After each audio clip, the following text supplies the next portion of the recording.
When Donald Trump walks into a military hospital unannounced, no one expects what happens next. As he moves from room to room, meeting wounded soldiers and grieving families, his unexpected gesture leaves doctors in shock, nurses in tears, and veterans forever changed. But it's what he does in the final moments of his visit that stuns everyone and proves that true leadership is measured not in words, but in actions. The sky over Washington, D.C. was a pale gray with the early morning sun struggling to break through the thick clouds. A convoy of black SUVs rolled steadily through the quiet streets, heading toward a military hospital on the outskirts of the city. Inside the lead vehicle, former President Donald Trump sat in silence, gazing out the window. His usual boisterous energy was tempered today. This visit was different. There were no cameras, no reporters, no prearranged press conferences. Trump had insisted on keeping it quiet. He didn't want a spectacle. This was about the soldiers, the men and women who had given everything for their country. As the convoy approached the hospital, the Secret Service was already stationed at key points. Their presence was necessary, but Trump had made it clear he didn't want to disrupt the hospital's daily operations. Keep it low-key, he had told them. This isn't about me, it's about them. Inside the hospital, Dr. Emily Carter, the hospital's chief surgeon, was reviewing patient charts when she received an urgent call. "Dr. Carter, we have an unexpected visitor," a nurse said, her voice tinged with excitement. "Who?" There was a brief pause. "It's Donald Trump." Dr. Carter's breath caught in her throat. As a military doctor, she had met countless dignitaries, but this was unexpected. She knew the visit wasn't political. This hospital wasn't a place for speeches. It was a place for healing, for sacrifice, for hope. She quickly composed herself and stepped out into the main hall just as the hospital doors opened. Trump stepped inside, taking in the sterile yet welcoming atmosphere. His expression was unreadable, but his eyes, often fiery and full of bravado, held something else today. Something deeper. "Mr. Trump," Dr. Carter greeted, extending her hand. "Doctor," he said, shaking her hand firmly, "thank you for having me. We're honored to have you here." He nodded but wasted no time with pleasantries. "Take me to them," he said. Dr. Carter led him through the corridors, past nurses who whispered in hushed tones and patients who, upon recognizing him, straightened up in their beds despite their injuries. He didn't stop to wave or pose for pictures. Instead, he walked with purpose, his focus set on the soldiers who had given their all. The first room they entered held a young Marine, Corporal Jake Reynolds. He had lost his right leg in an explosion overseas. Despite the pain and the overwhelming changes in his life, he tried to put on a brave face. But when he saw Trump walk in, his eyes widened. "Sir," Jake said, trying to sit up. "Stay put, soldier," Trump said, pulling up a chair beside him. "Tell me your story." Jake hesitated, then slowly began to speak. He talked about his deployment, the mission that went wrong, and the moment everything changed. Trump listened, really listened. There were no interruptions, no shifting in his seat, no glances at his watch. And when Jake finished, Trump leaned in and said, "You're a hero, kid. And I don't just mean that because of your service. I mean it because you're still here. You're fighting. That's what real strength is." Jake swallowed hard. I just, I don't know what's next." Trump placed a hand on his shoulder. "I do, and I'm going to make sure you get there." The young Marine didn't know what that meant, but something in Trump's voice made him believe it. And this was just the beginning. As Trump moved through the hospital corridors, he encountered soldiers in various states of recovery, some fresh from the battlefield, others struggling to adjust to life after injury. Each had a story, a sacrifice, a battle beyond the war zone. In the next room, he met Sergeant David Cole, a father of two, who had sustained severe burns while rescuing his team from a burning vehicle. His hands, wrapped in bandages, shook slightly as he tried to hold a small picture of his family. Trump pulled up a chair beside him. "Sergeant, I heard what you did out there." David looked down, his voice barely above a whisper. "I just did what I had to do, sir." Trump studied the man for a moment. "That's what makes you a hero. You didn't think about yourself. You thought about your men." David exhaled, his eyes damp. I wish I could still hold my kids without them being afraid." Trump clenched his jaw. He had met many soldiers over the years, but the pain in this room wasn't just physical, it was deeper, heavier. You listen to me, he said firmly. You are their hero. Scars don't change that. If anything, they prove how much you love them. David nodded, swallowing hard. Trump reached into his suit pocket and pulled out a gold coin. It was a challenge coin, something given only to those who had earned it. He placed it in David's unbandaged hand. I want you to keep this.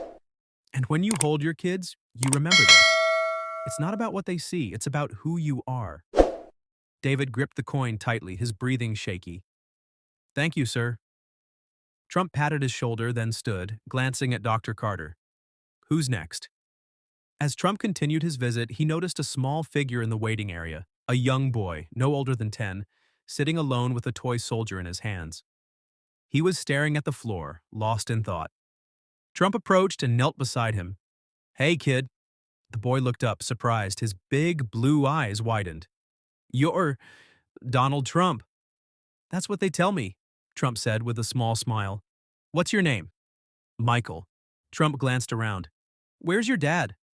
The boy's fingers tightened around the toy soldier. He's gone. He was a Marine. He died last month. For a moment, Trump didn't speak. He simply sat beside the boy. You know, when I was your age, my dad was the strongest man I knew. Michael nodded. Mine too. Trump placed a hand on the boy's shoulder. And you know what? He still is. Because heroes don't disappear, Michael. They live on in the people they love. The boy looked down at his toy soldier, silent. Then, in a voice barely above a whisper, he asked, Do you think he's proud of me? Trump felt a lump in his throat. He didn't often show emotion, but this moment struck him. I know he is. And if he were here right now, he'd tell you the same thing I'm about to tell you. You're stronger than you know. And he'll always be with you. Michael sniffled, wiping his eyes. Thanks, Mr. Trump. Trump ruffled his hair. Anytime, kid. The hospital visit was supposed to be a short one, but Trump didn't leave. He stayed for hours, sitting with soldiers, talking to nurses, shaking hands with families. Then something unexpected happened. Trump asked Dr. Carter, how many of these soldiers have medical bills piling up? Dr. Carter hesitated. Too many, sir. Some of them have coverage, but others, they struggle, especially those transitioning out of service. Trump's expression hardened. He reached for his phone and made a call. Get my foundation on the line, he said. Within minutes, arrangements were being made. Trump pledged a personal donation to cover outstanding medical costs for as many soldiers as possible. He didn't do it for publicity. He didn't make a speech. He just did it. When the news spread through the hospital, nurses cried. Soldiers, hardened by war, wiped away tears. And Michael, the young boy, clutched his toy soldier and whispered, Maybe my dad sent him. As Trump prepared to leave, he turned to Dr. Carter. You have my number. If these guys need something, you call me. No red tape. No delays. Dr. Carter, a woman not easily shaken, felt her voice catch. Thank you, sir. Truly. Trump nodded, then turned back to the hallway of soldiers and families. He lifted his hand in a final salute.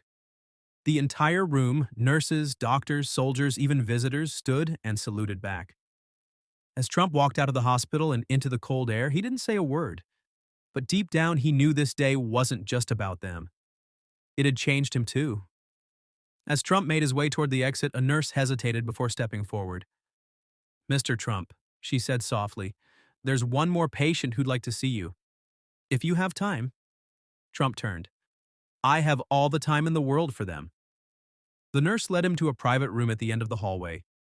Inside, an elderly man lay in bed, his frail hands resting atop the thin sheets.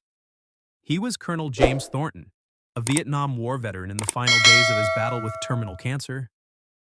His eyes brightened when he saw Trump step in. Sir, Thornton said, his voice weak but filled with respect. I didn't think I'd live to see the day I met a president. Trump sat beside him. Colonel, the honor is mine. Thornton chuckled weakly. You know, I've seen a lot in my time, lost a lot of good men. but I've never lost faith in this country, no matter what. Trump nodded. And men like you are the reason this country is what it is. Thornton took a slow breath. I have one last request, sir. Anything. The colonel turned toward the nightstand where a folded American flag sat.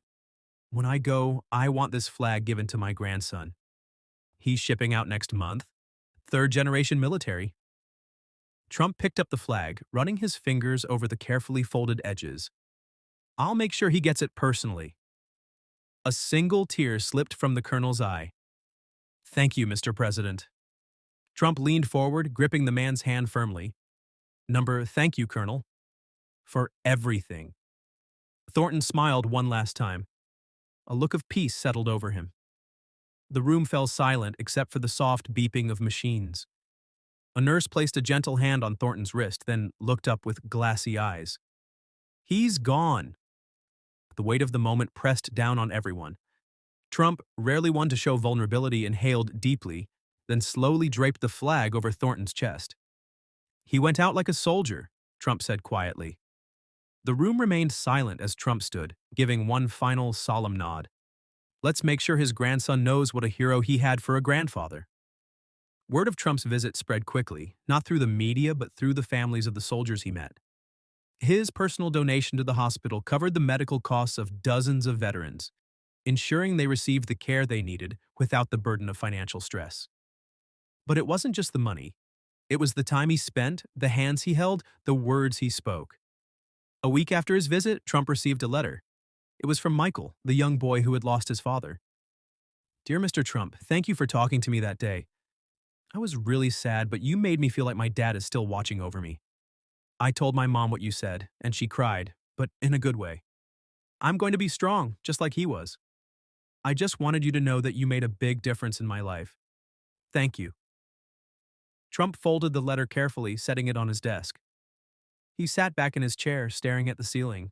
This wasn't about politics. It never had been. It was about people, about sacrifice, about making sure those who gave everything weren't forgotten. He picked up the phone. Get me the hospital director. I want to know how those soldiers are doing. Because this wasn't the end. This was just the beginning.